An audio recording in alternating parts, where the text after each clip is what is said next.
Okay, so we've come to the end of Module 6, and it's important at this point to emphasize the fact that you must go over these examples we've covered in this module.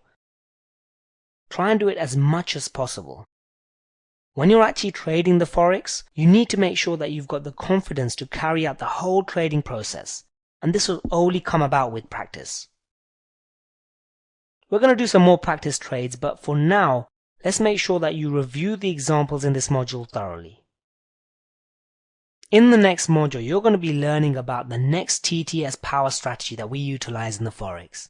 So prepare yourself for the next module and make sure that you are totally confident with everything we've covered so far.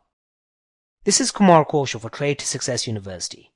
I'll see you in Module 7, where we're going to be covering another very powerful strategy. So make sure you fully understand everything we've covered so far so you're fully prepared for Module 7.